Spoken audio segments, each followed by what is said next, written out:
नमस्कार मित्रांनो, आपण सर्वांचं सहर्ष स्वागत आहे आपल्या नव्या गोऱ्या पॉडकास्ट चॅनलमध्ये, ज्याचं नाव आहे बोलायचं तर. मित्रांनो, आपला चॅनेल हा कायमच उपेक्षित, दुर्लक्षित आणि मागास घटकांचं प्रतिनिधित्व करतोय. चला तर मग आज भेटूयात अशाच एका उपेक्षित घटकाला. ना स्त्री ना पुरुष अशा आशयाने कायमच हिणवला जाणारा तृतीयपंथी समाज आणि या समाजाच्या रोजच्या जगण्यासाठी, स्वाभिमानी जगण्यासाठी राजकीय, सांस्कृतिक, सामाजिक, शैक्षणिक अशा विविध स्तरातून करावा लागत असणारा संघर्ष आणि त्याच्या व्यथा जाणून घेऊयात रायगड जिल्ह्याच्या तृतीयपंथी समाजाच्या प्रमुख रेश्माताई यांच्याकडून. नमस्कार रेश्माताई. नमस्कार नमस्कार. रेश्माताई, सर्वात प्रथम आपलं आमच्या स्टुडिओमध्ये स्वागत. चला तर मग आपण चर्चेला सुरुवात करूयात. हा, ठीक. ताई, सर्वांच्या हृदयाच्या जवळचं आणि कायम स्मरणात असणारं आल्हाददायी बालपण, या बालपणाबाबतीत नेमक्या काय आठवणी आहेत तुमच्या? बालपणाबाबतीत म्हणजे की जेव्हा मी लहान होते, म्हणजे आई वडिलांच्या पोटी जन्माला आले, तेव्हा तर आई वडिलांनी मला एक मुलगा म्हणून स्वीकार केलं होतं. म्हणजे गावात, समाजामध्ये की एक मुलगा आहे म्हणून आई वडिलांनी मला एक मुलगा म्हणून स्वीकार केलं होतं त्यावेळेस. आणि त्याच्यानंतर जसं म्हणजे थोडं थोडं वय वाढत गेलं, म्हणजे अंगणवाडीतून पहिलीत मध्ये आपण हे करतो, पहिलीतून दुसरीत जेव्हा मी गेलो, तेव्हा असं वाटायला लागलं की नाही का, मला अशी आवड होती लहान मुलींमध्ये खेळायची. म्हणजे असं मला जास्त मुलांमध्ये राहायला नाही आवडायचं. दुसरीपासूनचाच प्रवास असा होता की त्यामध्ये मला जास्त मुलींमध्ये इंटरेस्टिंग असायचे, मी मुलांमध्ये नसायचे. म्हणजे कंटिन्यू मुलींमध्ये भांडी-कुंडी खेळणं, ते भावली-भावले खेळणं, तसले हे प्रकार जास्त होते माझ्यामध्ये. मग ते घरचे म्हणायचे की नाही का, तू मुलांमध्ये खेळ, मुलींमध्ये खेळायचं नाही, असं तसं. त्याच्यानंतर मी तिसरीला गेलो, तिसरी नंतर चौथीला गेले. तेव्हा म्हणजे असं प्रॉपर मला वाटायला लागलं की नाही, आपल्यामध्ये कुठेतरी काहीतरी कमी आहे. म्हणजे माझं चालणं वेगळंच होतं, हावभाव वेगळे होते, जरा ठुमकत चालणं. त्याच्यामुळे गावामध्ये किंवा शाळेमध्ये, आपली प्राथमिक जी शाळा होती त्या शाळेमध्ये मला असं म्हणजे मुलं, आपण एक्झॅक्टली जो मित्र बोलतो ते, की मला असे बोलायचे नाही का, छक्का किंवा बायल्या किंवा वूड आहे, हा प्रकार त्यावेळेस खूप म्हणजे ते सहन करावे लागले तसे चटके, की मित्र मला असे का बोलतात, पण मी स्वतःहून तर असं नाहीये, किंवा मी स्वतःहून माझ्या शरीरामध्ये बदल नाही केलेला आहे. माझ्यामध्ये काही आहे हे मलाच समजत नव्हतं, की मी असं का राहते, असं का वागते, नाही का, की मला मुलींमध्येच राहायचंय, मला मुलींमध्येच खेळायचंय, हा माझा प्रॉपर हट्ट होता. त्याच्यानंतर माझे आई वडील इकडे तिकडे रानात, म्हणजे पहिलं कसं एवढी श्रीमंती नसल्यामुळे आई वडील शेती वगैरे करायचे, त्याच्यामुळे ते असं शेतीमध्ये वगैरे गेले, की त्याच्या मागून मला असं कधी कधी मम्मीचं किंवा बहिणीचं मेकअपचं सामान घरामध्ये असायचं. आणि ते मेकअपचं सामान ज्यावेळेस घरामध्ये असायचं त्यावेळेस मी कधी पावडर लावायचे किंवा लाली लिपस्टिक लावायचे. त्याच्यानंतर प्रॉपर मम्मीची साडी कपाटातून काढायची, ती साडी नेसायचे. म्हणजे असं, आणि स्वतःच लुक मी स्वतःच म्हणजे एका आरशामध्ये बघत राहायचे, की मी कसा आहे आणि मी कशी दिसते, म्हणजे कसा आणि कशी हा प्रकार मी बघायचे, की मी त्यावेळेस स्वतःला समजायचे की नाही बाई, मला एक म्हणजे आपण बोलतो की मेल फिमेल, म्हणजे मला असं कधी वाटतच नव्हतं की मी मेल आहे. स्वतःला बरं. मला असं वाटत होतं की नाही, मी फिमेल म्हणून आहे. त्याच्यानंतर थोडं थोडं म्हणजे घरच्यांना माहित पडलं की हा साडी वगैरे आपला मुलगा घालतोय, असं तसं. म्हणजे आई वडिलांनी खूप त्रास दिला, मारहाण केली, का तर त्यांना समाजाच्या दृष्टिकोनातून वागावं लागत होतं. जिथे समाज आई वडिलांनाच म्हणत होता की तुमचा मुलगा साडी घालतोय, तुमचा मुलगा असं म्हणजे चालताना वेगळेच हावभाव करतोय, तुमचा मुलगा 24 तास म्हणजे मुलींमध्ये खेळतोय. आणि त्याच्यानंतर समाजाच्या दृष्टिकोनातनं आई वडिलांना थोडं कुठंतरी ते मनाला लागल्यामुळे आई वडील खूप सतत त्रास द्यायचे मला, नाही का. म्हणजे हाणमार करायचे, तू असं वागू नको, तू असं राहू नको. त्याच्यानंतर मी 5वी-6वी मध्ये गेल्यानंतर म्हणजे प्रॉपरली मला कळायला लागलं की नाही, आपल्यामध्ये खरंच काहीतरी कमी आहे. म्हणजे मला असं म्हणजे मेलमध्ये बिलकुल पण इंटरेस्ट नव्हता. मला असं फिमेलमध्येच खेळायला आवडायचं किंवा असं फिमेलमध्येच राहायला आवडायचं. मुलींसोबतच असं म्हणजे सगळ्या काही गोष्टी मला मुलींसोबतच दिवसभराच्या हसणं, खेळणं, उठणं, बसणं ह्या सगळ्या माझ्या गोष्टी म्हणजे मुलींसोबतच व्हायच्या. त्याच्यामुळे मग घरच्यांना खूप तो त्रास व्हायचा. असा विषय होता माझ्या लहानपणीचं हे सगळं आहे. एकंदर रेश्माताई, शैक्षणिक आयुष्य कसं होतं आणि या आयुष्यामध्ये नेमक्या कोणत्या अडचणींना सामोरं जावं लागलं? शैक्षणिक आयुष्य म्हणजे असं होतं की मी अंगणवाडीपासून तर 10वी पर्यंत तर म्हणजे शाळेमध्ये जायचेच, आणि त्याच्यानंतर 11वीला मी यशवंतराव चव्हाण मुक्त विद्यापीठमध्ये आहे. त्याच्यामध्ये मी 17 नंबरचा फॉर्म भरून मग तिथे ऍडमिशन केलं होतं, कारण की घरच्यांची परिस्थिती नसल्यामुळे मग तिथं थोडंसं मला म्हणजे हे करावं लागलं. म्हणजे पप्पा बोलले की तिथे ऍडमिशन घे, मी तिथे ऍडमिशन घेतलं. आणि जेव्हा माझं कॉलेज असायचं तेव्हा मी कॉलेजमध्ये जायचे. सकाळी 9 ते 2 वाजेपर्यंत कॉलेज असायचं. मग त्या पिरियडमध्ये मी कॉलेजला गेल्यानंतर थोडं मुलं मला असं म्हणजे नाही का, मी मुलींच्या मध्येच कंटिन्यू असायचे. बँच असलं तरी मुलींच्या मध्येच बँच लावायचे. मग मुलं मला म्हणायची की तू असं का वागतोय, असं का राहतोय, तू आमच्या सोबत का राहत नाहीये. मग काही काही ठराविक मुलांना माहित होतं की माझं थोडं वागणं वेगळं आहे, माझं थोडं बोलणं वेगळं आहे, किंवा माझ्या ज्या शरीराच्या काही भावना ह्या त्यांना थोड्या थोड्या अशा समजायला लागलेल्या नंतर कॉलेजमध्ये, की हा थोडा वेगळा वाटतोय आपल्याला नाही का. त्याच्यामध्ये मुलं मुलं अशी ग्रुपने चर्चा करायची माझ्याबद्दल, आणि माझ्या ते डोक्यात यायचं की नाही, ही मुलं आपल्याला बघून म्हणजे जे तोंड हलवतायत तर नक्कीच आपल्याबद्दल काहीतरी वेगळी चर्चा करतात. आणि तिथं मला थोडं थोडं असं हर्ट व्हायचं. मग त्याच्यानंतर म्हणजे वॉशरूमला वगैरे आपली जेव्हा कॉलेजचा थोडा टाइम असतो आपल्याला, की ज्यावेळेस आपल्याला वॉशरूम मध्ये किंवा आपण डिनर मधली वगैरे सुट्टी. करतो त्यासाठी मधली जी सुट्टी असते आपल्याला, त्याकरता जी मुलं म्हणजे वॉशरूम मध्ये जायचे, तर मेल आणि फिमेल म्हणजे की अदरवाईज आपण मुलं सगळी मेल वॉशरूम मध्ये म्हणजे जेंट्स वॉशरूम मध्ये जायचे. मग त्यावेळेस म्हणजे मी त्यांच्या सोबत गेले की ते मुलं असे एकटक लावून माझ्याकडे पाहायचे नाही का. म्हणजे आणि दुसरी गोष्ट अजून वेगळ्या वेगळ्या काहीतरी भावनेने पाहिजे, की मुलांना असं वाटायचं की ह्याच्यामध्ये काहीतरी कमी आहे का, आपण असं बघावं नाही का. तर परंतु तसं माझ्या डोक्यामध्ये यायचं की मुलं नक्कीच मला काहीतरी माझी हेटाळणी करतात आहे. मग त्याच्यानंतर मी मधल्या सुट्टीमध्ये जो काही मुलं वॉशरूम जेवणाचा आपल्या डिनरचा टायमिंग व्हायचा त्यावेळेस मग मला थोडंसं असं म्हणजे खूप दुखावल्यागत व्हायचं, कारण की त्यावेळेसच मुलांना चर्चा करायला वेळ भेटायची. कारण की क्लासच्या टायमिंगला किंवा कॉलेजच्या टायमिंगला त्या मुलांना अशी माझ्याबद्दल चर्चा करायला भेटत नव्हती. त्याच्यामुळे सुट्टीच्या टायमिंग मध्ये ते ग्रुप मध्ये चर्चा करायचे की हा गे आहे किंवा हा गुड आहे, असं तसं खूप काही ते मुलं बोलायचे. ते मला खूप असं म्हणजे खूप त्रास व्हायचा त्या गोष्टीचा, की हे मुलं मला कोणतरी वेगळं समजतात. परंतु मी स्वतः हे घडवलेलं नाही, की मी माझ्या स्वतःच्या अंगीवळणी हे गुण लावलेले नाहीयेत. हे मला ऍक्च्युली असाच प्रॉब्लेम आहे, तर मी तरी काय करू ना. नैसर्गिकपणे मग आहे मी सगळं. त्यातून एका मित्राला सांगितलं माझ्या, "अरे तुम्ही नेमकी चर्चा काय करता माझ्याबद्दल?" तर माझ्या मित्राने मला असं सांगितलं, की "अरे ते सगळेजण मित्र म्हणतात, की तू गे आहे. मतलब की जसं आपण ते एक प्रकार असतो, की बाबा गे, गुड वगैरे असं तसं तुझ्याबद्दल बोलत असतात." मी म्हटलं, "असं का ते मला बोलतात?" मग तुझ्या चालण्यामध्ये थोडंसं काहीतरी बदल वाटतो त्यांना, तुझ्या हावभावामध्ये बदल वाटतो. त्याच्यामुळे ते थोडं वेगळंच चर्चा करत आहेत तुझ्याबद्दल. मग मी माझ्या मित्राला समजून सांगितलं एक वेळेस, की "बाबा अरे मी स्वतःहून तर असं नाहीये." नाही का. तर माझ्या मित्राने त्याच्यावर मला उत्तर दिलं, की "नाही, नाही तू मुद्दामच करतोयस आणि तुला असं बरं वाटतं का, नाही का मुलींसोबत बसायला, किंवा तू बेंच सुद्धा मुलींच्या मध्येच जवळ घेऊन बसतोस असं तसं, किंवा तुला." आणि मला कुठल्या मुलाने जरी असा स्पर्श केला तर अगं बाई हे शब्द माझ्या तोंडातून यायचे. म्हणजे जसं की आज तुम्ही मुलं आहात किंवा मेल आपण बोलतो. मेलची भाषा म्हणजे एक रट भाषा असते, रट आवाज असतो. तसं माझा स्मूथ आवाज होता त्यावेळेस, की मला जरी कोणी असा स्पर्श जरी कुठल्या मुलाने केला, आता आपली चेष्टा मस्करी मित्रांमध्ये चालत असते. कुठल्या मित्रांनी जरी असा पेन टोचला तर मी म्हणायचं, "अगं बाई." म्हणजे मुलांना त्यातून थोडं थोडं कळत चाललेलं, की हा असं का आहे.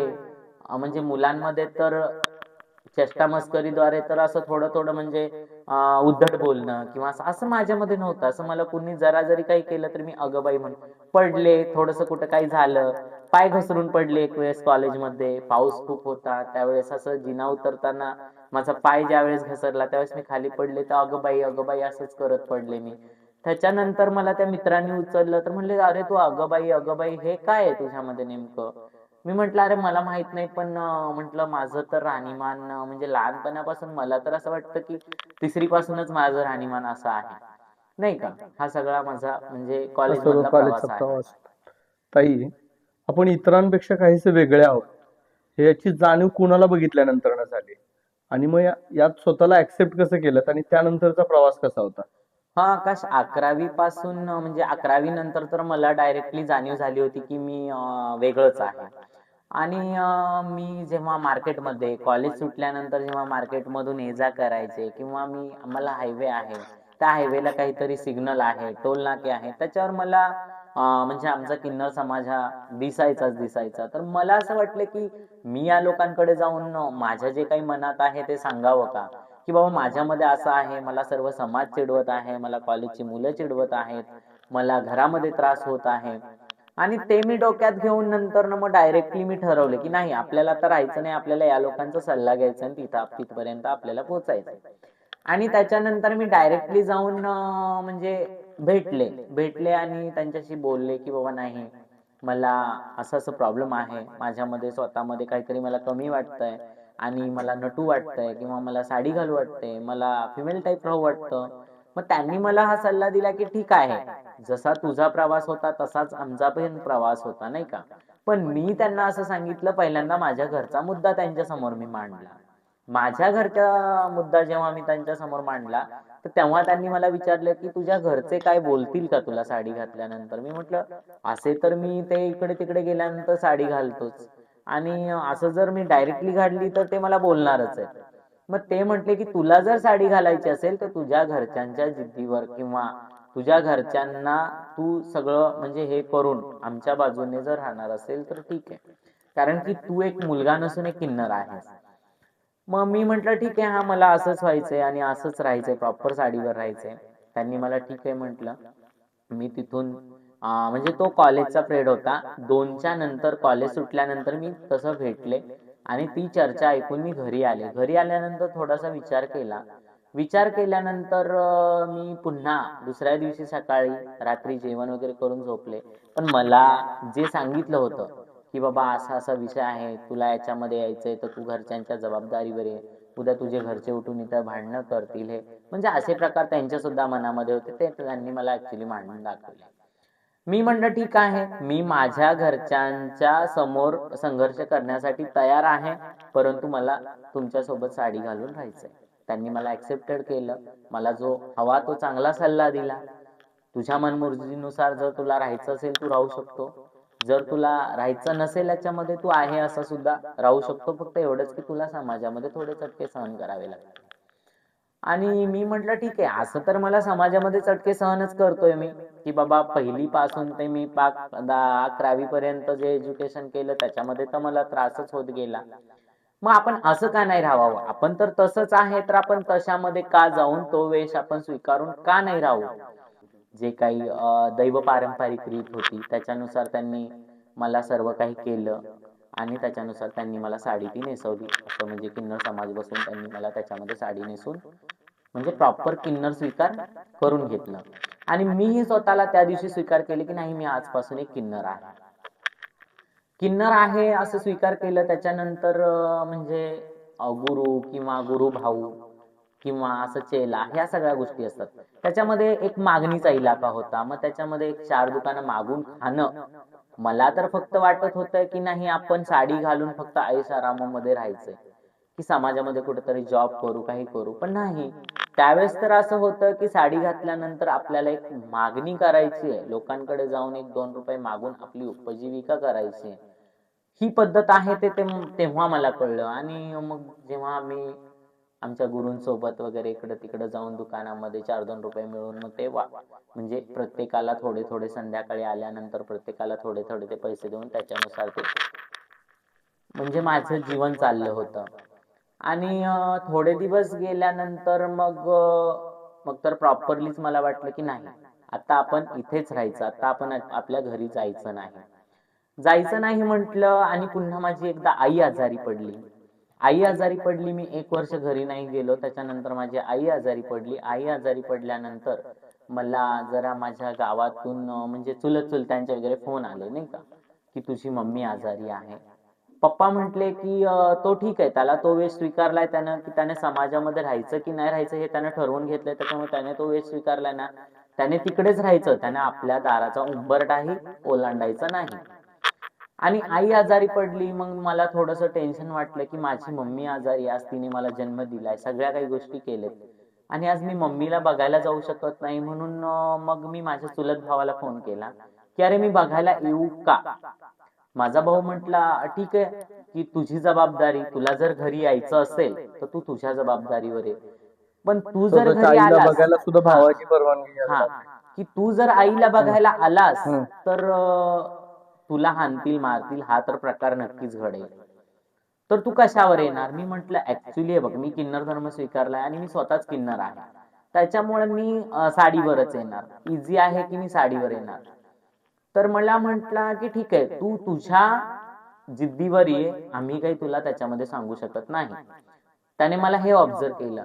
त्याच्यानंतर मी म्हटलं ठीक आहे बाबा, जाऊ आपण, कोणाचं काही ऐकायचं नाही, जायचं. माझी आई आहे, मला जन्म दिला, हे तर मला चांगलंच कळत होतं. त्याच्यानंतर मी म्हटलं जायचं म्हणून माझ्याकडे थोडे पैसे होते. एक 500-600 रुपये माझ्याकडे होते. म्हणजे ऍक्च्युली पैसे होते, पण त्याच्यानंतर पुढं शिक्षण वगैरे घ्यायचं होतं. त्या गोष्टीने माझ्याकडे मी थोडेसेच पैसे ठेवलेले, साधारण 500-600 रुपये होते. तर मी म्हंटल की आता आपल्या मम्मीला काहीतरी खायला वगैरे घेऊन जायचं, म्हणून मी माझ्या मम्मीला थोडंसं खाऊ घेतलं आणि त्याच्यानंतर मी ऑटो केली. ऑटो केल्यानंतर मी माझ्या गावामध्ये, जिथे मी राहत होते, खेडेगाव आहे, तिथे मी पोहोचले. पोहोचल्यानंतर मी रिक्षातून उतरते नाही उतरते तर तिथं पूर्ण म्हणजे नाही का, आमची एक खेडेगावाची एक खेडेगाव म्हणजे असं छोटं आहे की त्याला मेन रस्ताच आहे की तिथे सगळं पब्लिक वगैरे बाहेर असतं बरोबर. गावातलं. मग त्यांनी मला रिक्षातून उतरताना पाहिलं तर ते बोलले, अरे अशा अशा व्यक्तीचा मुलगा आहे, त्याने साडी घालून गावात आलाय, साडी घालून गावात आलाय. ही एकच खळबळ उडाली. ती खळबळ उडाल्यानंतर मी असं कोणाचंही न काही ऐकता कानावर म्हणजे पूर्ण असं म्हणजे की दुर्लक्ष मला केलं. काहीच ऐकायला येत नाही असं समजून मी पटपट पटपट पावले उचलत माझ्या घराच्या शेजारी गेलो. घराच्या शेजारी गेल्यानंतर माझ्या मम्मीने मला पाहिलं, तशी ती पटकन बाहेर, म्हणजे मला कोणी मारेल, माझ्यावर कोणतरी हात उचलेल, ह्या हिशोबाने माझी मम्मी पटकन दारातून येऊन माझा तिने हात धरला. मी म्हंटल, अगं मम्मी, तुला बरं वाटत नाही म्हणून मी बघायला आलो.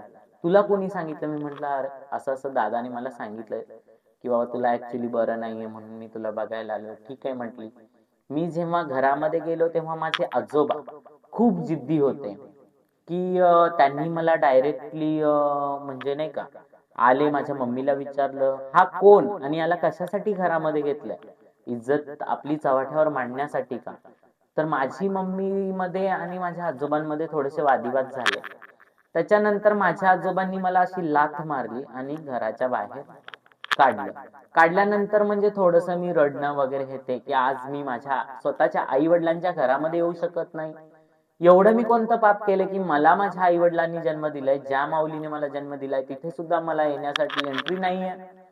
हा विचार करत ते माझ्या मनामध्ये खूप लागलं, मला खूप हर्ट झालं, मी खूप रडायला लागले. नाही, सगळेजण भाऊभाऊकीचे म्हणले, तुझा इथं काहीही संबंध नाहीये. तू ज्या दिवशी आमच्यातून प्रवेश दुसरीकडे केला त्या दिवशी तू त्या लोकांचा आहे, तू आमचा नाही.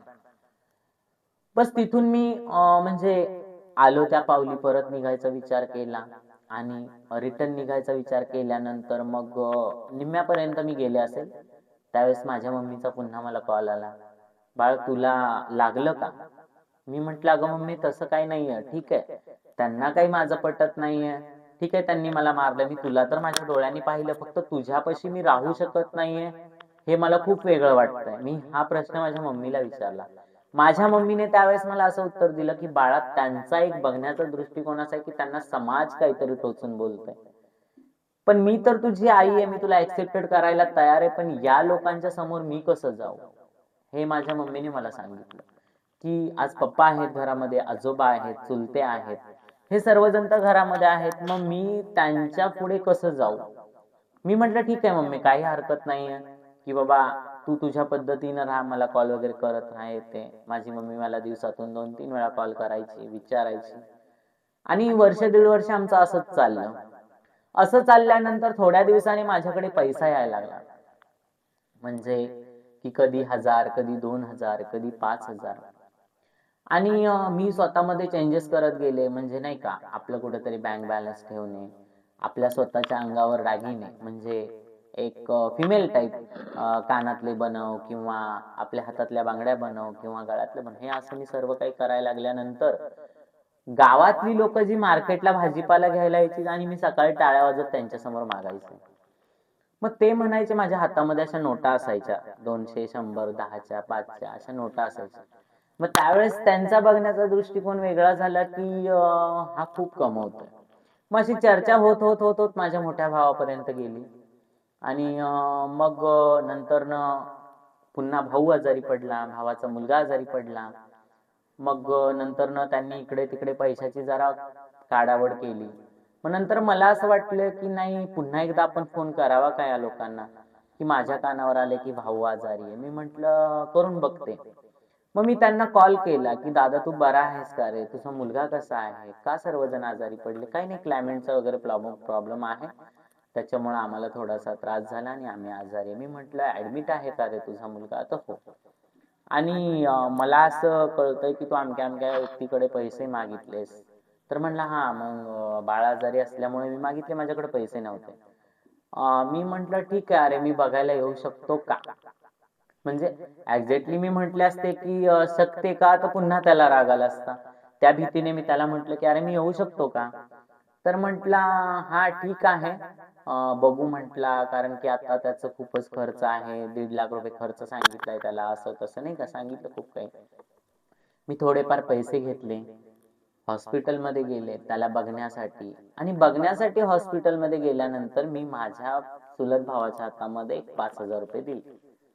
5,000 रुपये दिल्यानंतर त्याला थोडासा असा म्हणजे प्रोत्साहन वाटलं की बाबा ह्याने आज एवढं सगळं करून सुद्धा की मला 5,000 रुपये दिले. पण नंतर ना थोड्या वेळाने त्याने विचार केला, तो मला विचारायला लागला की अरे तुझ्याकडे पैसे कुठून. मी म्हंटल अरे हे बघ, माझा हा धर्म मी स्वीकारलाय, त्याच्यानंतर मी मागणी वगैरे हे करतो म्हटलं, माझ्या गुरूंसोबत जाऊन किंवा गुरुभावांसोबत जाऊन असं मागणीचे इलाके आहेत, त्याच्यामध्ये मी मागून वगैरे हे राखीव पैसे आहेत माझे. त्याच्यानंतर चर्चेवर चर्चा सुरुवात झाली आमच्या दोघांची. आणि नंतर चुलता आला माझ्या जवळ की बाळा तू बरा आहेस का. हा म्हटलं मी ठीक आहे.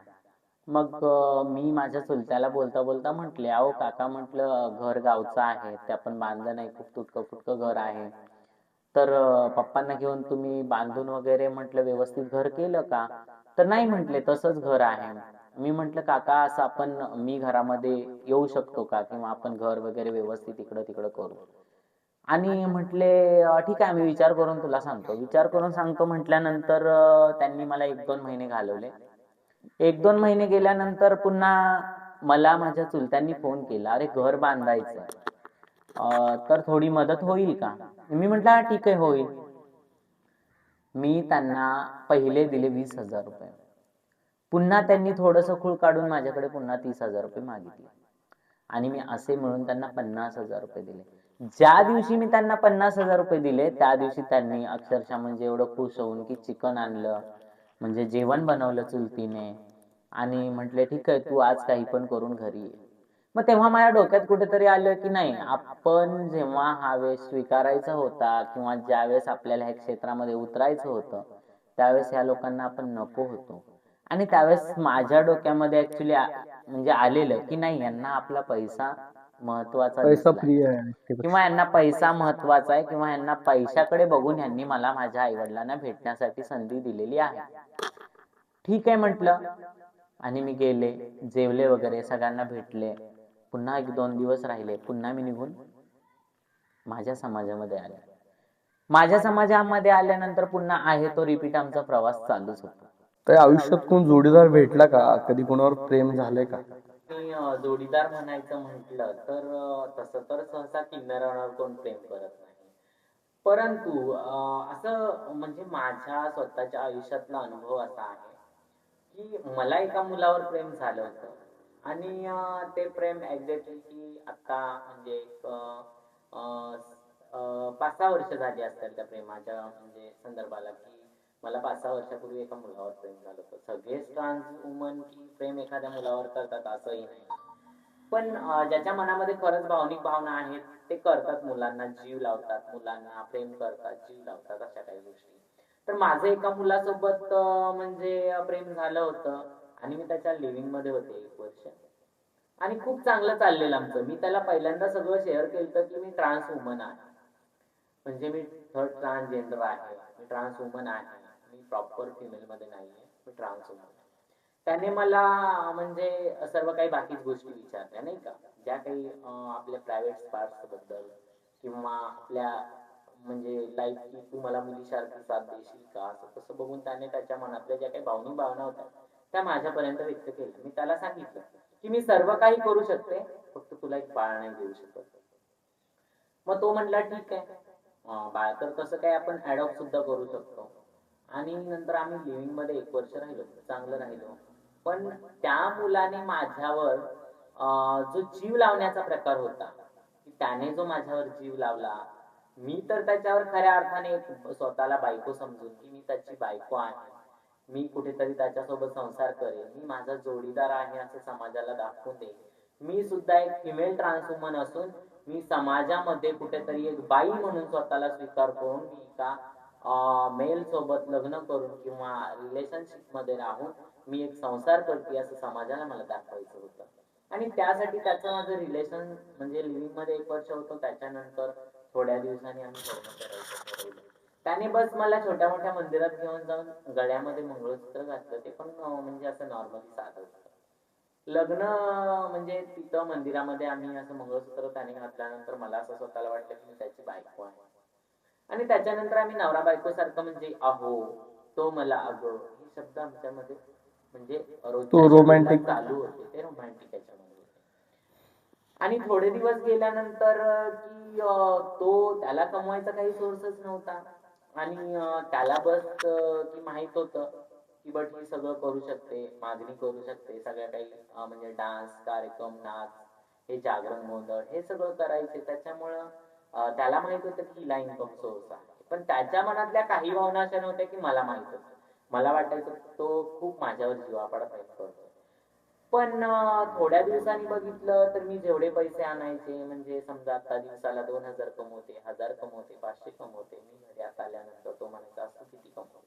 मी म्हणायचे ठीक आहे, मी 5,000 कमवले, 2,000 कमवले, 1,000 कमवले, जेवढे काही पैसे असतील मी त्याच्या ताब्यात देतो. हे सगळं रोजचं घडत होतं. आणि त्याच्यानंतर तो मला थोडासा टॉर्चर करायचा की बाबा तू आज एवढे चांगले, तू आज तेवढे चांगले. म्हणजे सगळे दिवस सारखे नसतात हे मी त्याला समजावायचे की बाबा सगळे दिवस सारखे नाही, तू पण कुठेतरी काम कर. शेवटी तू जर एका फिमेल सोबत लग्न केलं असतं तर तिला तू म्हणजे पालन पोषण करणं हे तुझं गरजेचंच होतं ना. मग तसं आपण दोघेही कुठेतरी, मी असं करते तर तू पण काहीतरी जॉब कर ना. मग त्याच्यानंतर आपल्या दोघांचं काहीतरी कुठेतरी पोट भरलं जाईल. तो काहीच करायचा नाही. ऍक्च्युली तो घरामध्ये असायचा. मी पैसे वगैरे मागणी करून आणायचे, त्याच्या ताब्यात द्यायचे. पण त्याचं खरं प्रेम माझ्यावर नसून माझ्या पैशावर होतं, हे मला नंतर थोड्या दिवसांनी समजलं. मी त्याला खूप काही करून दिलं, म्हणजे गाडी, सोनं वगैरे इकडं तिकडं खूप काही केलं. थोडे दिवस गेल्यानंतर त्याने एका मुलीसोबत रिलेशनचा प्रकार जोडला. आणि त्यांचं काहीतरी 5-6 महिने होतं. मला जेव्हा आम्ही दोघे जण जवळ होतो दुपारच्या टायमिंग मध्ये जेवलो आणि जवळ गप्पा चप्पा मारत होतो, अचानकपणे त्याच्या मोबाईलवर मेसेज आला, हाय लव्ह यू, कुठे आहेस?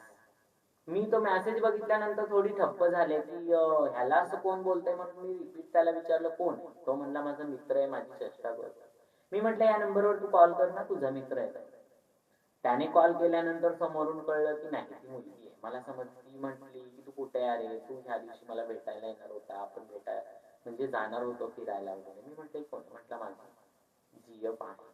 जीएफ आहे म्हटल्यानंतर मी म्हटलं मी तुझ्यासाठी जर एवढं सगळं करू शकते, आज एवढा पैसा पाणी सगळं डावडागिने मी तुझ्यासाठी केले, तर मग तू का जीएफ म्हणून तिला ठेवली? तर मला बायको म्हणून स्वीकार केला होता. मग त्यावेळेस ऍक्च्युली माझ्या लक्षात आलं की हा आपल्यावर प्रेम करत नव्हता. का तर मी स्वतः किन्नर आहे. हा एका आपल्या पैशावर प्रेम करत होता आणि आपल्या पैशाची भर हा एका मुलीला घालवत होता. आणि त्याच्यानंतर थोडे थोडे दिवस गेले की त्याने मला सोडायचा प्रयत्न केला, कारण की त्याची जी हाऊस माऊस होती, कपडे, शूज बूट सगळे त्यानं जे काय होते ते प्रॉपर त्यानं सगळं मागवून घेतलं होतं. आणि नंतर थोड्या थोड्या दिवसांनी तो मला कारण द्यायला लागला की मला असं आहे, मला काम आहे, मला इकडे जायचंय, मला आई वडिलांना भेटायला जायचंय. असं तसं बोलून तो इकडे तिकडे मला खूप काही करून त्याने माझ्याकडनं सर्व साधून घेतलं आणि मला सोडण्याचा निर्णय घेतला. तर या अनुषंगानेच मला एक प्रश्न विचारायचा आहे की तरुण तृतीयपंथी यांना प्रेमाबाबतीत काय सल्ला द्याल तुम्ही? मी तर तरुण तृतीयपंथीयांना एवढा सल्ला देऊ शकते, कारण की हे माझ्या अनुभवाचे नाही तर अनेक कित्येक किन्नरांच्या अनुभवाचं असतील, ट्रान्सवुमनच्या अनुभवाचं असतील की बाबा त्यांना प्रेम होऊन मुलं त्यांच्यावर प्रेम करत नाहीये. जसं एका मुलीवर मुलं प्रेम करतात जीवापाड, तसं तृतीयपंथीयांवर प्रेम करत नाही. ते फक्त त्यांच्या पैशावर प्रेम करतात. त्याच्यामुळे मी इथून पुढच्या तृतीयपंथीयांना एवढंच सांगू शकते, म्हणजे माझ्या लोकांना, की बाबा तुम्ही प्रेम करा, तुम्ही स्वतःवर करा, स्वतःवर जीव लावा आणि स्वतःवर प्रेम करा आणि समाजावर प्रेम करा, की आपण कुठेतरी आपलं एज्युकेशन कंप्लीट, आता एज्युकेशनसाठी खूप काही सोर्स आहे. त्याच्यामुळे एज्युकेशन कंप्लीट करून समाजामध्ये आपण कसं आपल्याला रिस्पेक्ट भेटेल, समाजाला आपण काहीतरी करून दाखवूया आणि समाजामध्ये ते काहीतरी त्यांनी करून दाखवलं पाहिजे एज्युकेशनद्वारे. फक्त की जी मुलं आपल्याला म्हणजे कोणीतरी आपल्याला लव्ह यू म्हणतंय, आपण त्याला लव्ह यू टू म्हणून आपण त्याच्या प्रेमात पडावं. तर आपण एक मुलगी न समजता आपण कोणीतरी समाजापेक्षा वेगळं आहे असं स्वतःच्या मनामध्ये फक्त प्रेमासाठी थिंकिंग ठेवायला हवी. फक्त प्रेमासाठी. नाहीतर आपण तर असं समाजाला धरूनच राहणार. पण फक्त कोणावर तरी कुणीतरी आपल्याला काहीतरी म्हणजे हे करतंय, तर आपण त्याला लगेच भाळून त्याच्या प्रेमात पडून तो आपल्याला लुटालुटीचे धंदे करून आपल्यापासून निघून जाणार आहे, हे जर आपल्याला माहित आहे, तर आत्ताच्या तृतीयपंथीयांनी कोणासोबतही, कुठल्या मुलासोबतही तो खूप स्मार्ट आहे, तो आपल्याला सांभाळू शकेल. पण हे तर होणार नाही. कारण की तो एक आपल्याला एका मुलीला घरची सून म्हणून घरी नांदवायला घेऊन जाऊ शकतो. तसं एका ट्रान्सजेंडरला घेऊन जाऊ शकत नाही. कारण की त्याला एका समाजाची लाज असते. आणि समाजाची लाज असल्यामुळे तो आपल्या आई-वडिलांना सांगू शकत नाही, की मी एका किन्नरला बायको म्हणून घरात आणतोय, तिला मी सांभाळतो. त्याच्यामुळे आताच्या म्हणजे नवीन पिढीला मी एवढं सांगू शकते, की कोणावरही कधी डोळस प्रेम करा. प्रेम करू नका. प्रेम करायचं असेल एक फ्रेंड बनवा. एक साधा म्हणजे तुमचा कोणतरी भाऊ बनवा आणि कोणीतरी असं बेस्ट फ्रेंड बनवा. असं काहीतरी तुमच्यामध्ये चालू द्या. परंतु प्रेम, लव्हशिप लिव्हिंग हे प्रेमामध्ये आलं पाहिजे. ताई, आपण आता पॉडकास्टच्या शेवटाला आहोत. त्या निमित्तानं मी हे विचारेल की ताई, समाजाकडून आपल्या काय अपेक्षा आहेत आणि समाजाला काय संदेश द्याल? मला तर आकाश असं म्हणायचंय, की समाजाला मी एवढा संदेश देऊ शकते, की आता लेटेस्ट मॉडेलमध्ये म्हणजे लेटेस्ट लागता एका मुलीपेक्षा एक किन्नर खूप सुंदर दिसतो. म्हणजे की त्याला कोणीही किन्नर म्हणून स्वीकारू शकत नाही. इतका खूप सुंदर दिसतो. ट्रान्सप्लांट सर्जरी आहे ते इकडं-तिकडं खूप काही झालेलं आहे. त्याच्यामुळे किन्नर हा खूप सुंदर दिसतो आणि किन्नरच्या सुंदरतेवर मुलं प्रेम करतात. असं एक म्हण आहे. पण ते किन्नरांच्या सुंदरतेवर प्रेम करत नाही. ते फक्त पैशावर, XYZ काही गोष्टींसाठी. परंतु मला समाजाला एवढंच म्हणायचंय, की तुम्ही जर त्यांच्या पैशावर प्रेम करताय, ठीक आहे. तुम्ही पैशावर प्रेम करताय तसं त्या किन्नरलाही जीव लावा. आम्हालाही मन आहे, आम्हालाही भावना आहेत, आम्हालाही समाजामध्ये सगळ्या काही गोष्टी करण्याचा अधिकार आहे. तर त्याच्यामुळे जसं तुम्ही एका मुलीसोबत प्रेम करता आणि तिचं प्रेम तुम्ही वर्षात 2 वर्षात झालं की लगेच तुम्ही तिच्यासोबत लग्न करून तिला बायको म्हणून घरामध्ये स्वीकार करून नांदवता. पण तुम्ही तसंच एका किन्नरला जसं जीव लावताय, जसं त्या किन्नरला तुमची एक सवय लागून जाते, की थोडक्यात तुम्ही त्याच्यासोबत राहताय, उठताय, त्याला बायको म्हणून स्वीकार करताय. तर तसंच तुम्ही त्या किन्नरला की तसा जीव लावून शेवटपर्यंत राहावा. अर्ध्यामध्ये तुम्हाला पैसा बंद झाला किन्नरचा मिळण्यासाठी, की तुम्ही लगेच किन्नरला काहीतरी बहाणे देऊन सोडायचा प्रयत्न करता. का तर तुम्हाला समाज नावं ठेवेल. चक्का आहे, हिजडा आहे, ह्या 12 गोष्टी तुम्हाला ते तुम्ही त्या समाजाचा विचार करताय, पण जी व्यक्ती तुम्हाला ती किन्नर असून जीव लावते, का तर तिच्या घरचे तिचे झालेले नसतात म्हणून ती एका प्रेमामध्ये पडून तुम्हाला आधारस्तंभ तुमचा घेऊन तुम्हाला जीव लावत असते. तिथं तुम्ही तिचा गैरवापर एका पैशासाठी करता आणि प्रॉपर केवळ पैशासाठी तुम्ही त्या किन्नरचा उपयोग करून तुम्ही त्याला सोडून देता. तर तसं समाजामध्ये न घडता, तसं समाजामध्ये झालं नाही पाहिजे, की त्या किन्नरवर जर तुम्हाला कोणालाही प्रेम झालं, समाजातल्या कुठल्याही तरुण पिढीच्या मुलाला जर किन्नरवर प्रेम झालं, तर ते प्रेम शेवटच्या श्वासापर्यंत जाऊ द्या. आणि आम्हाला समाजामध्ये एवढा हक्क द्या, की जसं तुम्हाला प्रत्येक गोष्टीचं म्हणजे समाजामध्ये वावरण्यासाठी ओपन अधिकार आहेत, की सगळे तुम्हाला एज्युकेशन, नोकरी, जॉब सगळे काही ज्या गोष्टी आहेत, जसं तुम्हाला लीगली होतात, तसं आम्हाला होत नाहीये. आम्हाला प्रत्येक गोष्टीमध्ये अडचणी आणि अडी-अडथळे येतात, तर तसं येऊ नये. आम्हालाही तिथपर्यंतच तुम्ही सर्व समाजाने मार्गदर्शन करून आम्हाला एक सामान्य माणसाप्रमाणे अधिकार दिले पाहिजे. हेच मी एवढं समाजाला सांगतो. धन्यवाद आकाश. आज की बोलायचं तर या चॅनलवर खूप काही म्हणजे बोलता आलं मला. म्हणजे माझ्या जीवन प्रवासावर नाही तर अनेक तृतीयपंथीयांच्या जीवन प्रवासावर तुमच्यासोबत मला ज्या काही गोष्टी शेअर करता आल्या. तर असंच प्रत्येक तृतीयपंथीय समाजाला धरून कुठेतरी तो समाजासमोर तो तृतीयपंथीय पुढे आला पाहिजे आणि कुठेतरी तो म्हणजे पुढे-पुढे निघत जाऊन त्याचं कुठेतरी पुढे उदरनिर्वाहाचं व्यवस्थित स्थान समाजामध्ये त्याला मिळावं, असं मी तुम्हा सर्वांना की खरंच इथे खूप चांगलं वाटलं मला. आणि असं तुमच्यासोबत सगळ्या गोष्टी शेअर करून मला खूप आज आनंद वाटला की बोलायचं तर या चॅनलवर. तर धन्यवाद. धन्यवाद ताई. धन्यवाद रेश्माताई. हा होता रेश्माताईंचा विशाल ते रेश्मापर्यंतचा प्रवास, जो की अत्यंत खडतर, जिद्द, चिकाटी, प्रेरणा यांनी बहरलेला होता. एका तृतीयपंथीयांचं आयुष्य हे किती वेदनेनं भरलेलं आहे. सामान्य जीवन जगण्याकरता रोजच्या आयुष्यात त्यांना किती अडथळ्यातून मात करावी लागते, हे या रेश्माताईंच्या संपूर्ण प्रवासातून आपल्याला पाहायला मिळतं. आपल्या आजूबाजूला असणारे तृतीयपंथी लोक त्यांचा आदर करा, शक्य असेल तर त्यांच्याशी मैत्रीने बोला, मैत्रीचे संबंध जोपासा. ते आपल्यासारखीच घटक समाजातील घटक आहेत. त्यांना प्रेमाने वागवा. त्यांना फक्त प्रेमाची अपेक्षा आहे, प्रेमाव्यतिरिक्त त्यांना काही नको. तर आपल्या आजच्या पॉडकास्टचा एका तुम्ही तृतीयपंथी व्यक्तीशी जर प्रेमाने वागलात तरी आजच्या पॉडकास्टचा आपला उद्देश सफल होईल असं मला वाटतं. अशाच नवनवीन व्हिडिओसाठी तुम्ही पाहत राहा बोलायचं तर चॅनेलला. तोपर्यंत लाईक करा, शेअर करा, सबस्क्राईब करा. धन्यवाद.